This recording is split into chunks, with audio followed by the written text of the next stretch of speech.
गर्मी का मौसम था। सभी लोग तेज धूप से घबरा रहे थे। लोग बाहर कदम रखने में असमर्थ थे क्योंकि वे सूरज की गर्मी के प्रभाव का सामना नहीं कर सकते थे। इस तरह कृष्णापुर गांव में तापमान बहुत अधिक था। उस गांव में एक युगल, यशोदा और शिव रहते थे। एक दिन यशोदा ने कहा, सुनो, ये गर्मी का मौसम होने से बाहर बहुत तपिश है। आज मेरी सहेली के घर पर एक फंक्शन है। उसने मुझे उसमें आमंत्रित किया है और कहा था कि मुझे किसी भी तरह आना ही होगा। नहीं जाऊंगी तो अच्छा नहीं लगेगा। मुझे जरा कार में उसके घर पर छोड़ दो, वापस मैं पैदल आ जाऊंगी। ठीक है, चलो चले। फिर दोनों बाहर आ गए। जब वे कार में जा रहे थे तो यशोदा ने कहा, भगवान का शुक्र है हमें बाहर पड़ रही सूरज की गर्मी महसूस नहीं होती क्योंकि कार में एसी है। लेकिन अगर हम इस कार को छुए तो ये कोयले की तरह जलती है।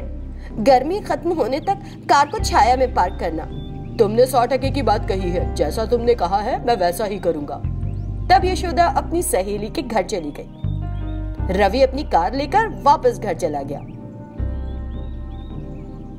शाम को यशोदा पैदल ही घर तक आने लगी। कार देखकर उसे लगा,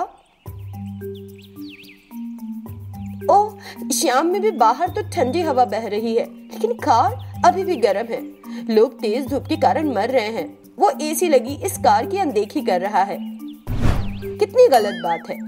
ऐसा सोचकर उसने कार पर हाथ रखा। एकदम चल रहा है। हम इस पर अंडे का ऑमलेट बना सकते हैं, चावल और करी भी। कितनी गर्म हो रही है। इंसानों को केवल खुद को ही नहीं बल्कि कार को भी सुरक्षित रखना चाहिए ना। ऐसे कैसे? ऐसा सोचकर वो घर में चली गई। घर में पहुंचकर भी वो कार के बारे में ही सोच रही थी। अगले दिन वो गाय का गोबर लेकर कार के पास आई। आईने को छोड़कर उसने पूरी कार को उस गोबर से लीप दिया और बड़ी खूबसूरती से उस पर डिजाइन बनाया, जिसे देखकर शिव ने कहा, अरे अरे, ये क्या किया? तुम पागल हो गई हो क्या? ये क्यों कर रही हो तुम लाखों रुपए में खरीदी उस कार पर गोबर क्यों लगा रही हो यार? तुम्हें कुछ पता नहीं है, शांत रहो। केवल इंसानों को ही नहीं बल्कि कारों को भी सूरज की रोशनी के संपर्क में नहीं आना चाहिए, इसीलिए मैं ये कर रही हूँ। ये सुनकर शिव को आश्चर्य हुआ। फिर वो पूरी कार की गोबर से कोटिंग करती है। शिव ने वो कार ली और बाहर निकला। उस कार को देखकर लोग हैरान रह गए। कार अलग दिखती है, डिजाइन कितना सुंदर है, रंग भी बहुत अलग है। दो लोग शिव के पास आए। आपको ये कार कहां से मिली? बहुत अलग है। इस कार के पास डिजाइन भी काफी अलग है। उनकी तारीफ सुनकर शिव जोर से हंस पड़ा। वे चौंक गए और उससे पूछा, आप हंस क्यों रहे हैं?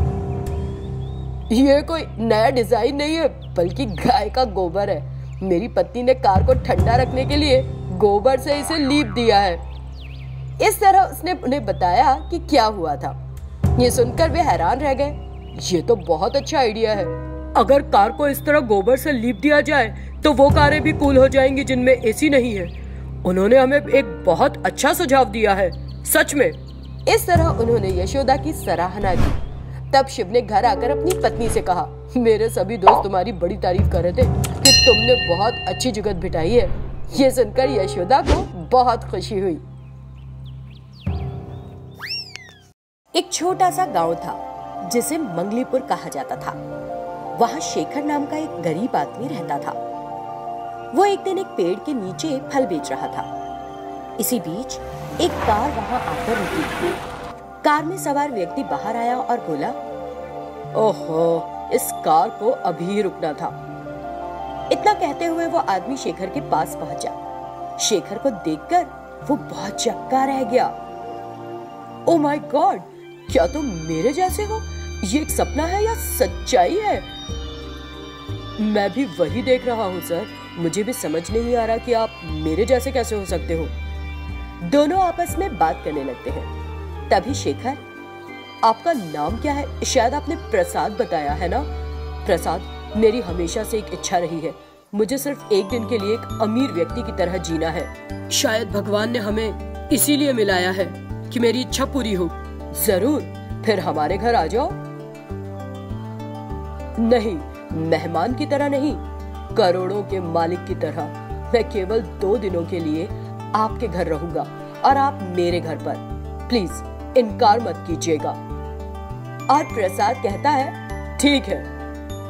वो अपना पूरा पता देता है और फिर दोनों एक दूसरे के घर चले जाते हैं।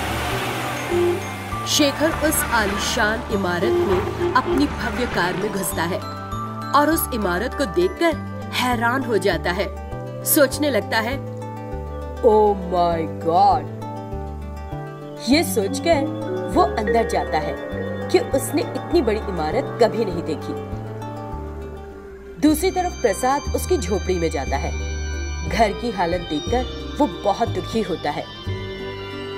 अरे कितने आश्चर्य की बात है कि ऐसी मुश्किल स्थिति में भी लोग रहते हैं। इस तरह वो दुखी महसूस करता है।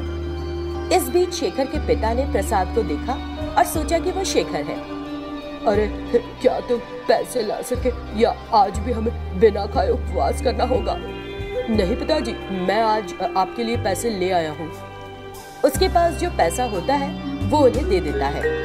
शेखर के पिता देखकर बहुत खुश हुए।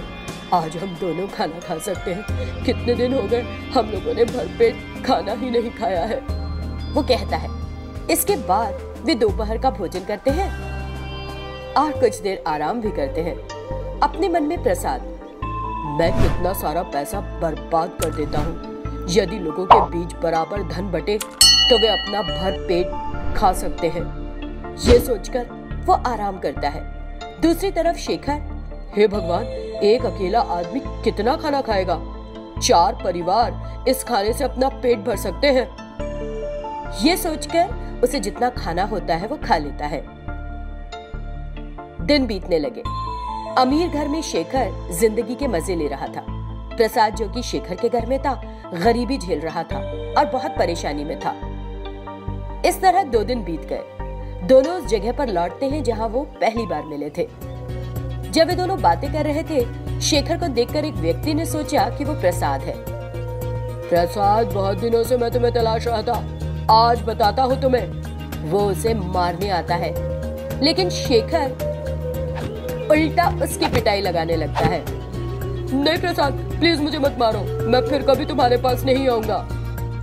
ये कहते हुए वो वहां से भाग गया। ये कौन है प्रसाद? कौन था जो तुम्हें मारना चाहता था और क्यों?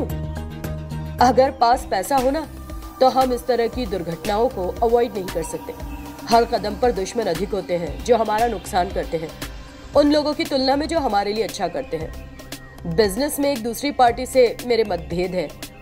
ये उसी का आदमी होना चाहिए, वो कहता है। लेकिन सावधान, ऐसे लोगों से तुम्हारी जान को खतरा है।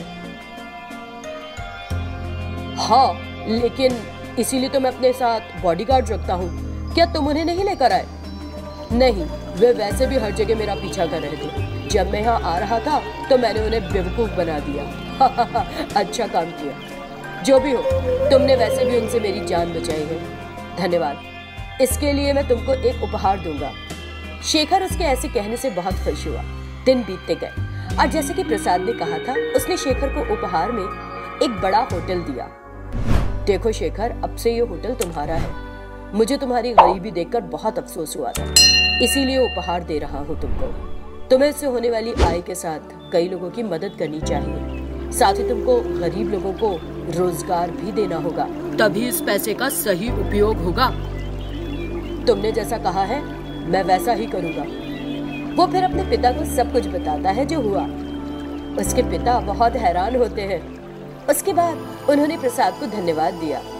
बहुत बहुत धन्यवाद बेटा, आपकी दया की बदौलत हमारे जीवन में नई रोशनी आई है, वो ऐसा कहता है। शेखर अपने होटल को मुस्तैदी से चलाता है। वो पैसे कमाने के साथ साथ गरीबों की मदद करके खुशी से रहता है।